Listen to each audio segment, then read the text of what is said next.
Hey, what's going on, humans of the world? This is Ian Shea with Around the Outside.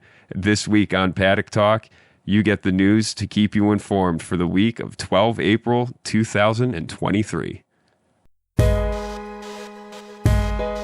You're listening to Around the Outside, the American Formula One podcast.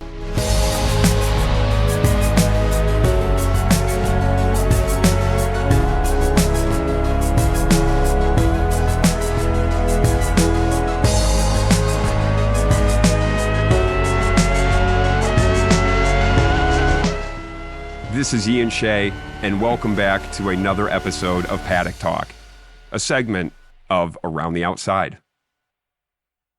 Today, we are announcing a new partnership with Formula One and Paramount, not us. That would be fucking dope. There would be way bigger news than what I'm making this one out to be. Paramount is happy to be joining Formula One because they are going to tap into Formula One's market potential, and Formula One's happy because they get to tap into Paramount's market potential. And I think this is a very good thing for the sport because we are growing. And this is credit to Stefano Domenicali. Now, Stefano has been getting a lot of heat recently in the media because he seems to be more media-focused than race-focused. And I do agree in a way. I think that there are more showy events than need to be. I'm bringing up Las Vegas with a ticket price of $5 million for an exclusive weekend. I think that type of grandeur isn't uncommon in Formula One, but for a brand new event, I think we can tone it down just a little bit. And Monaco, by the way, let's not forget that Monaco exists because that is the crown jewel and that is the epitome of Formula One. So let's, remember who wears the crown, Las Vegas. And I also don't like how he is trying to fit more Grand Prix into a season. I think 22, 21 is more than enough. I think that when you have more races in a championship, there's more points and it's more easy, that's a lot of mores, to run away with the championship. And when you have less races, it's tighter. And you can, yes, go back in time and say, well, look at Schumacher in 2004. That's not an all-the-time occurrence. That was 2004 with Schumacher, okay? But I want to highlight that Stefano is thinking about the future of Formula One. Formula One is a business, and businesses need revenue. Revenue in the form of partnerships is a very good idea because you're guaranteeing a larger fan base through another person.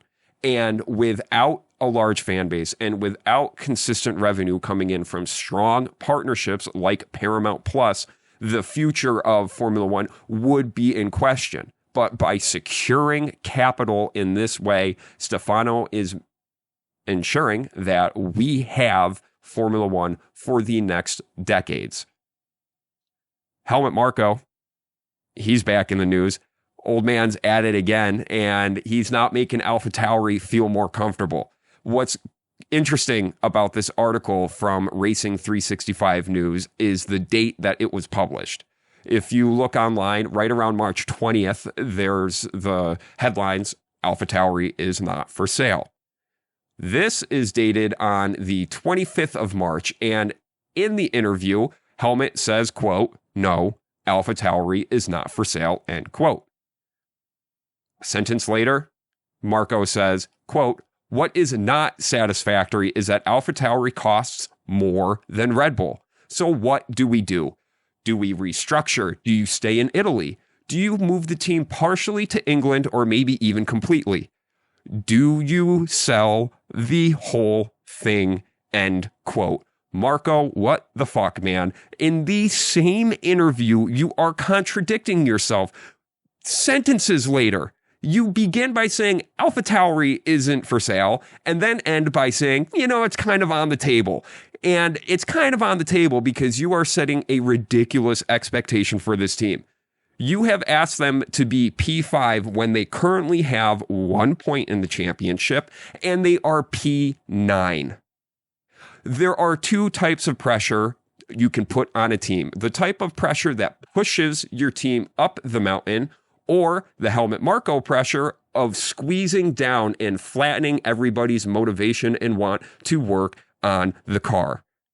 This is insane to me. He needs to be forthcoming and direct. He is putting everybody out there dangling in the wind, just wondering what is going to happen around the next race. And it's not looking good for AlphaTauri because of what Nick DeVries said regarding their development and performance. He was overheard saying that the development of the car is not going to be focused around a magic bullet or a single fix. There are little details that need to be ironed out, and the upgrades that come to races are going to be for ironing out those deficiencies. What is concerning to me about those statements is that the car isn't 100% understood. When you are ironing out little details and this far in, I think that you just didn't have a full grasp from preseason testing and the other two races. There is grace in this spring break moment that we're having right now. AlphaTauri can work on the car, and I hope that they are coming together as a team to dig themselves out of this hole which Helmut Marko continuously throws dirt into. I think that Yuki's job is under threat, Nick DeVries' job is under threat, and Franz Tost. This is a very big season for the future of AlphaTauri, and we're going to stay tuned into this all season long. Finally, Gunther Steiner is the first one to call bullshit on Red Bull. He came out into the media and said that the FIA or in Formula One or Formula One need to rein in Red Bull. Only 3 races into the season. And this is nothing new with Formula One. When Mercedes was dominant, we can remember the outcry from every team on the grid about how Mercedes was running away and something needed to be done. Formula One did respond. They took away party mode. And then in 2021, they changed floor regulations that completely demolished the philosophy of the W11 and gave us the excitement that we saw that season. So it's not unheard of for people to step in and rein back a team, but only 3 races in, and you're already throwing up a fit. It's going to be a long time for you, Mr. Steiner, because I do not think there will be any intervention anytime soon.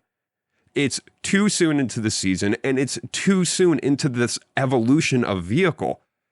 I think that they're going to have to put on limiting factors a season or 2 from now, because these cars are still experimental and we're still trying to figure out what works and what doesn't work. Hang tight, Gunther. Hang tight, Haas. Red Bull dominance will come to an end one day, but I don't think it's the day that you want it to come. Well, that's it for today's episode. Thank you all so much for listening. If you guys want to watch the full video on YouTube, you can. Just check out ATO_USF1. For more Formula One content and clips from our other shows, head on over to Instagram, Twitter, and TikTok at ATO_USF1. When you all are checking out our socials, please remember to like, subscribe, and share. Once again, thank you so much for listening. We love Formula One and we love sharing it with you. Give yourselves a great day and we'll talk to you later. Merci, Dankeschön, gracias, obrigado. Bye.